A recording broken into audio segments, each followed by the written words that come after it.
તો સુરતની અંદર જિલ્લામાં સાર્વત્રિક વરસાદ વરસ્યો છે। છેલ્લા 12 કલાકમાં 4 ઇંચ વરસાદ થયો। જિલ્લામાં 2.34 ઇંચ વરસાદ થયો છે।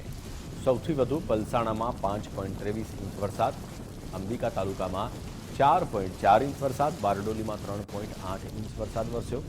સિઝનમાં કુલ 33 ઇંચ વરસાદ વરસ્યો છે। સુરત શહેરમાં સિઝનમાં કુલ 39 ઇંચ વરસાદ થયો છે। જિલ્લામાં પંચાયત હસ્તકના 11 રસ્તાઓ બંધ છે।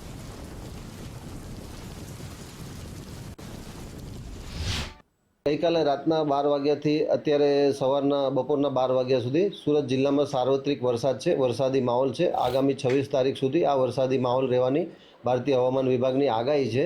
તેમજ હાલમાં જે 12 કલાક દરમિયાન વરસાદ છે, સુરત જિલ્લામાં એવરેજ 2.34 ઇંચ જેટલો 2.34 ઇંચ વરસાદ પડેલો છે, જેમાં સુરત શહેરમાં 3.62 ઇંચ વરસાદ છે, પલસાણા તાલુકામાં 5.23 ઇંચ વરસાદ છે અને અંબિકા તાલુકામાં 4.4 ઇંચ વરસાદ છે। હાલમાં તમામ નદી, ડેમ, જળાશય, આમલી, લાખી, ઉકાઈ ડેમ આ બધા ભયજનક સપાટી નીચે છે। તો જિલ્લા પંચાયત હસ્તકના 11 રસ્તાઓને હાલ બંધ કરવાની ફરજ પડી છે। અત્યાર સુધીની સિઝનમાં સુરત શહેરમાં કુલ 39 ઇંચ વરસાદ થઈ ચૂક્યો છે।